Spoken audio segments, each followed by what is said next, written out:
Hola, buenos días. Estamos compartiendo hoy con Hortensia Morón Monge. Ella es docente investigadora de la Universidad de Sevilla en la Facultad de Ciencias de la Educación y en concreto en el Departamento de Didáctica de las Ciencias Experimentales y Sociales. Y vamos a hablar con ella de un tema que, bueno, pues está, digamos, muy en boga hoy día en el campo educativo, que es la cuestión de la innovación. Todas nos preguntamos qué es innovar en educación, ¿verdad? Entonces, como creo que es un tema complejo y sobre todo desde que entraron en escena las tecnologías de la información y la comunicación, sobre todo a partir de esta vivencia que tuvimos de la pandemia, ¿verdad? Está en boca de todos la cuestión de innovar y se asocia mucho al tema de las tecnologías, pero veamos, desde tu perspectiva, ¿en qué consiste innovar en el campo educativo? Yo creo que efectivamente has dado un poco en el clavo. Parece que hoy en día la palabra innovación lo usan sobre todo mucho las administraciones, ¿no? Y las empresas para ponerse también como un sello, ¿no? De calidad o de garantía. Y muchas veces pues se entiende malamente o pienso que hay también muchos mitos detrás de lo que es la innovación. La innovación solemos asumir, o la gente en general presume, ¿no? Que la innovación está centrada en lo que es los recursos y en las nuevas metodologías, ¿no? Sobre todo en las TIC. Un profesor innovador es aquel que te dice, uy, tengo una profesora o un profesor que es muy innovador porque hoy en clase ha hecho un proceso de gamificación. Ha usado un Kahoot o ha realizado una actividad un poco que se ha salido fuera de lo que es la rutina de la clase, ha hecho una actividad a lo mejor más de carácter experimental o manipulativa, ¿no? Entonces, bueno, entender que la innovación es mucho más compleja que hablar de un recurso o de una propuesta metodológica. La innovación tiene más patas, tiene más hilos, más conexiones que lo que es solamente cerrarla o limitarla a un determinado recurso, a un determinado material o a una determinada simplemente propuesta metodológica, ¿no? Yo eh, me pongo en la piel de estos docentes, estas docentes que sí, que tienen, creo que podemos decir, una presión del sistema, ¿verdad? Por innovar, ¿no? Y, y todos y todas empiezan a buscar, como tú dices, recursos o metodologías que pueden generar otro tipo de dinámicas en sus aulas, ¿no? ¿Cuál sería el rol que tienen los docentes realmente? Porque tú dices, no se trata de buscar recursos, no se trata de solo de aplicar una metodología. ¿Cuál es el rol? ¿Qué papel juegan los docentes y las docentes a la hora de innovar? ¿Qué es lo que tienen que hacer? Vale, bueno, pues innovación, como yo decía, son palabras mayores. Y cuando hablamos de palabras mayores, no existen respuestas sencillas a lo que es la innovación. No son cosas que podamos aplicar en todas las aulas por igual. Como decía un profesor, si no tú estás domesticando la enseñanza, la innovación es muy salvaje, en el sentido en el que toma sentido cuando se contextualiza el aula y cuando se contextualiza para dar respuesta a un problema, a una necesidad educativa del aula. Es ahí cuando ya tiene sentido la innovación. La innovación también está obviamente muy vinculada no solamente a saber detectar problemáticas en el aula y tú darles respuestas de carácter educativo, sino también tiene un factor muy importante en el docente, porque el docente también tiene que hacer un trabajo personal y de autodeconstruirse en el sentido en el que como la innovación muchas veces surge desde un ambiente espontáneo, en el que tú quieres dar respuestas. Ahí el docente va a necesitar echar muchas veces mano, incluso de aspectos que en ese momento pues no sabe, ¿no? Y no sabe cómo va a surgir ese proceso de enseñanza-aprendizaje. Entonces, lo que también tenemos que tener presente es que la innovación, aunque suena así como algo de espontáneo, tiene también un rigor. La innovación se fundamenta en una investigación. Y aquí el docente cobra otro papel importante. El docente no es un aplicador de metodología o un aplicador de unidades o propuestas didácticas en el que lee un libro, por ejemplo, sino que aquí el docente también investiga. Y investiga me refiero a que está tomando en todo momento conciencia de lo que está sucediendo en el aula. Está viendo, está observando, está viendo qué necesidades tiene su alumnado, qué dificultades tiene, para después eso llevarlo a la siguiente fase, que es la transposición didáctica o educativa a una práctica docente. Si entendemos esto así, este rol investigador que tiene el docente, la innovación es el eslabón intermedio entre mi práctica educativa y la investigación. La investigación obviamente es un proceso mucho más largo, un proceso más riguroso, un proceso en el que la utilidad a lo mejor no es inmediata, sino es más a medio a largo plazo. En cambio, la innovación sí, la innovación tiene ese punto, ¿no?, de utilidad y práctica que viene a aplicarla en ese momento. Por lo tanto, también cuando la gente dice, yo es que quiero ser una profesora o un maestro muy innovador, pienso que eso es un camino que se va haciendo poco a poco. Si tú desde un primer momento dices, yo voy a ser un profesor o una profesora muy innovadora y corriendo quieres echar mano, ¿no?, de todas esas estrategias, pero esas no están integradas contigo, con tu forma de ser, porque tú te tienes que sentir cómodo, ¿no?, en esa forma de actuar. Y ya no solamente sentirte cómodo contigo y entrar en coherencia, sino lo que estábamos hablando en un principio, o sea que la innovación arranca porque viene a resolver una problemática. Y esa problemática puede ser de muy distinta índole. Puede ser problemática, como hemos comentado antes, de que hemos nosotros analizado, visto, o de esa investigación previa, ¿no?, que nuestro alumnado tiene una dificultad para aprender determinados conceptos, ya sean del área que sea de ciencias, ciencias sociales, lengua, o porque también las necesidades educativas de nuestro centro, en el contexto en el que está, en el barrio, vemos que es un barrio pues de difícil desempeño, que nuestros niños vienen con problemas, yo qué sé, de alimentación, ¿no? Es conveniente entonces que los equipos directivos y que el centro planifiquen propuestas educativas que sirvan para mejorar y dar respuesta a esas problemáticas sociales de índole social. Entonces, entendiendo desde esta perspectiva lo que es la innovación, ya nos cuesta, ¿no?, más situarla a lo que decimos en un principio, a un método o a un recurso. Es interesante lo que dices, ¿no? Porque acá en Ecuador estamos trabajando mucho con darle un giro al paradigma educativo desde el que se plantean las clases, ¿no?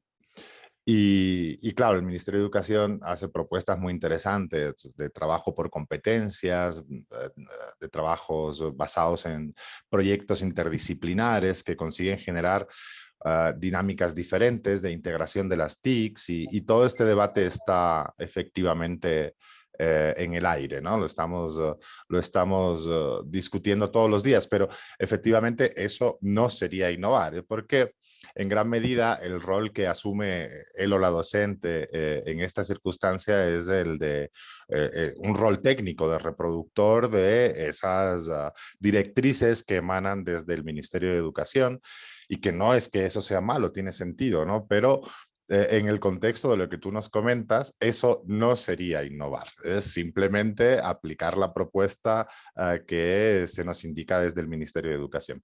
Eso es interesante. Perdón, te iba a interrumpir. De todas formas, por lo menos aquí en España, un poco cómo funciona el tema del currículum y de que cada vez que tenemos un partido distinto nos saca una nueva ley educativa y está en una fase de los profesores y los docentes de suicidarse porque ya es una locura. También existe otra cosa, si analizamos el currículum muchas veces ya per se, y tú preguntas a otros docentes, uy, no, el currículum es detractor de la innovación, el currículum es muy cerrado, el currículum. Sí, no, o sea, mis alumnos, yo que formo a futuros maestros, tanto de secundaria, de primaria y de infantil, cuando les hago que analicen ellos el currículum y que verdaderamente eso, hagan una labor de análisis y no de lectura, ir más allá, me dicen, oye, Hortensia, pues me estoy dando cuenta de que el currículum es mucho más innovador de lo que parece, porque en realidad no nos está dando pautas cerradas, no me está diciendo qué contenidos debo de trabajar, ni cómo lo debo de trabajar uno por uno, ¿vale? Sino que el currículum nos ofrece orientaciones. Y esa es la palabra clave. Son orientaciones metodológicas, orientaciones a nivel también de contenidos, qué contenidos podemos trabajar, pero no nos está diciendo en ningún momento ni que tenemos que usar libros de texto, ni que tenemos que secuenciar los contenidos de la forma en la cual después se dan, porque tú vas a un centro de Sevilla capital o de Madrid o de donde sea, en ese mismo tiempo y en ese mismo ciclo te darás cuenta que están todos dando lo mismo de forma síncrona, ese mismo contenido. Cuando en realidad los currículos, las prescripciones, tanto a nivel autonómica como estatal, nos dan libertad a los centros educativos y a los docentes a que eso se plasme y se contextualice a tu realidad, es decir, a la realidad de tu centro, a la realidad de tu grupo, a la realidad y a la etapa educativa. Lo que pasa es que no sé exactamente qué es lo que sucede, pero después eso no se lleva. O sea, se intenta al fin y al cabo de planificar, pues como siempre nos han enseñado. Y yo creo que esa es la rueda que no entramos. O sea, seguimos en una rueda que por mucho que trabajemos, sobre todo los docentes, que enseñamos a otros docentes, a cómo deberían de innovar y de mejorar las cosas, siguen sucediendo lo mismo, pero es por eso, porque no nos hemos parado a pensar, no nos hemos parado a interpretar y no nos hemos parado a pensar que efectivamente nosotros tenemos que ir un poquito más allá y es de interpretar, planificar y adaptar, ¿no? Y no coger prestado de otras cosas y hacerlo exactamente igual, ¿no? Entonces, si nosotros enseñamos como nos han enseñado, nunca se rompe, ¿no? Ese ciclo. Y hacerlo parece una tontería, pero es muy duro, es muy duro. Yo le pregunto a mis alumnos de primaria, bueno, ¿qué docente os gustaría ser en el futuro? ¿No? Y no se lo han planteado. Digo, en la utopía, no pongáis ningún obstáculo. ¿Cómo sería ese docente? Digo, imagínatelo y digo, incluso me lo puedes dibujar, porque muchas veces en esa forma de dibujar y de plasmar salen otras cuestiones que a lo mejor no verbalizamos, ¿no? Y me dibujan pues a docentes en muy distintos ámbitos, fuera del aula, en unas clases y unas disposiciones que no son las normales y las comunes, y lo hablamos, ¿no? Y lo discutimos y decimos, bueno, ¿y a ti qué te impide hacer eso? ¿Te está diciendo algo el currículum de que no lo seas? Y cuando echamos manos e investigamos, porque aquí viene de nuevo la otra pata, ¿no? La investigación, nos damos cuenta que nos llevamos y reproducimos como nos han enseñado. Nos ha afectado tanto nuestras experiencias docentes previas educativas, que por mucho que después ahora nos digan ser un maestro innovador y aquí tienes estos recursos y esto como no se ha trabajado desde mi filtro en el cual yo he construido, me es muy difícil después empezar a cambiar, ¿no? Eso Entonces, en fin, no es, sé, es una temática compleja, pero muy interesante y muy apasionante. Y yo no quiero echar, no me gusta echar balones fuera, como hace mucha gente decir, no, no, es que la culpa la tiene el currículum, es que no me deja la administración. Sí, no, hay cosas muy innovadoras, hay cosas que yo pienso que están bastante bien, pero sí que es cierto, y yo esto lo hablaba con otra compañera, que parece que cuando hacen estas nuevas leyes curriculares y educativas, a veces se montan como un Frankenstein. No se corresponde muchas veces el objetivo que marcan después con la evaluación, porque para ser un profesor y dar clases innovadoras se tiene que corresponder mi objetivo, mi finalidad, con la después también la manera con la cual yo voy a evaluar. Y parece que existe como una contradicción, ¿no? es interesante lo que dices de esa problemática en España, porque acá en el Ecuador es exactamente la misma, ¿verdad? Yo creo que sí que tenemos una propuesta curricular y una ley, un conjunto de leyes y normas, ¿no? Que rigen la vida de las escuelas, que brindan suficiente flexibilidad. Pero después hay una visión administrativa tal vez de cómo eso se debe llevar a las escuelas y colegios, que son reproductivas, ¿no? Podemos decir, aludiendo a Giro, ¿verdad? Y a Bourdieu, podemos hablar de que ahí hay reproducción realmente. Y yo creo que esa idea de que la biografía del docente, ¿no? Las experiencias educativas previas que ha sufrido en Marca carne propia, muchísimo. marca mucho la Y capacidad. hay Ujú. que sacarlo, hay que reconocerlo, hay que mirarlo, digo, hay que mirarse en un espejo.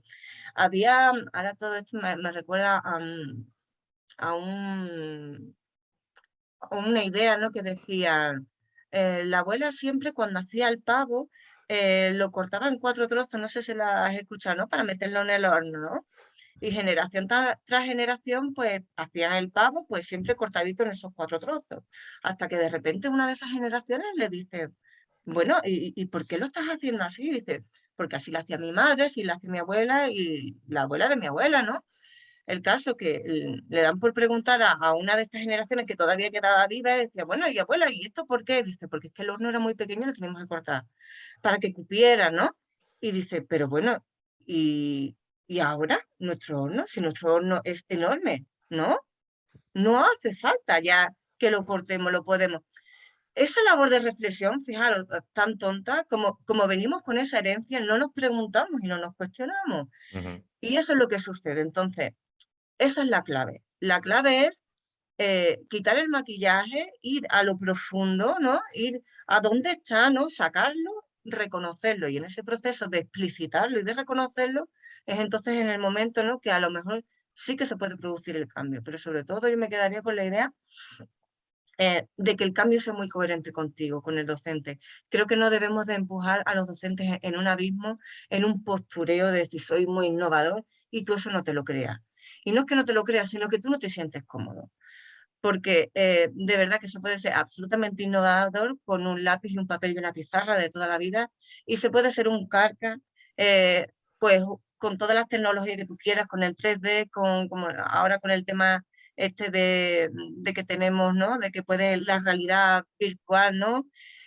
Puede ser perfectamente un carca. Así que, bueno, Sí, es yo me cierto, quedaría. ¿no? Yo creo que lo que dices es cierto, ¿no? Yo veo mucho intento de innovar con tecnologías y cuando haces una reflexión, un análisis de lo que se está realizando, ves una perspectiva conductista, por ejemplo, ¿no? Y no ves una evolución en el paradigma educativo, eso es cierto.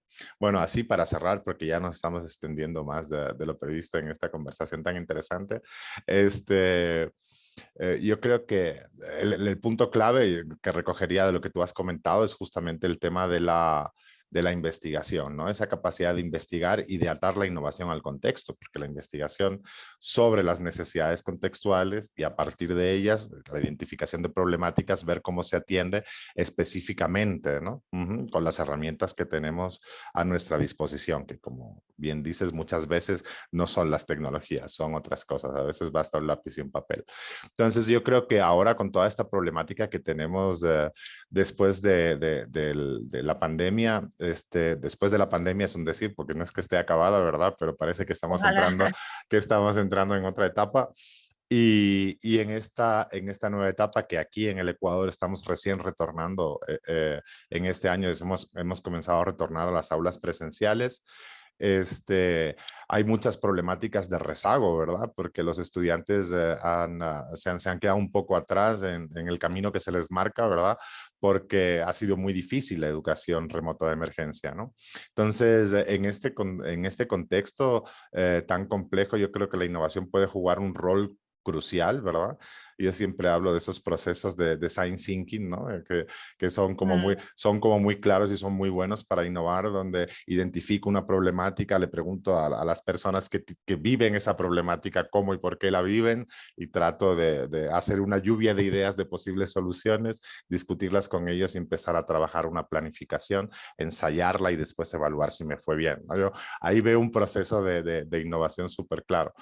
Entonces, ¿qué consejo darías tú ahora, o sea, en este retorno a clases, a los y las docentes del sistema educativo ecuatoriano con esa idea en mente de innovar? O sea, ¿qué tendrían que hacer? Bueno, yo creo que lo primero es querer, ¿no? O sea, querer sin sentirse presionado, que es un poco lo que ya hablábamos. Considerar que, bueno, creo que los docentes tenemos una de las profesiones más bonitas que hay, o por lo menos a mí me lo parecen, ¿no?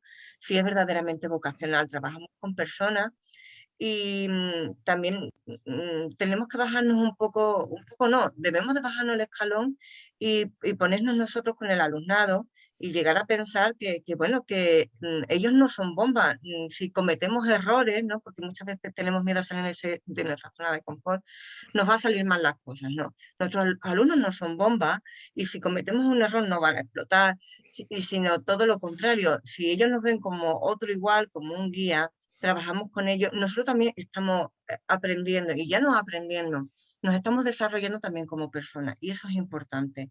No existe innovación si no hay también un desarrollo profesional del docente. Y eso también es un trabajo también de humildad del propio docente. El docente no lo tiene por qué saber todo, ni mucho menos, está ahí para guiar y está ahí para acompañar a sus estudiantes en ese camino que yo creo que es sumamente interesante cuando tú enciendes en cada uno de tu alumnado una pequeña lucecita y has sentido de que verdaderamente ha mejorado algo en ellos, ¿no? Ha mejorado una circunstancia de carácter personal o una inquietud que tenía o lo que fuera fuese.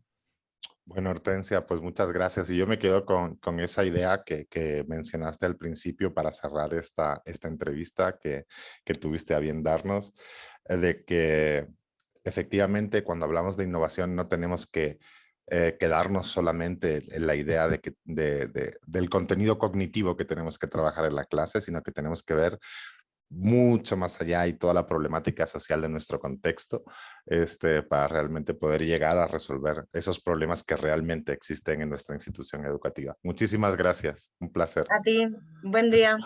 Hasta luego.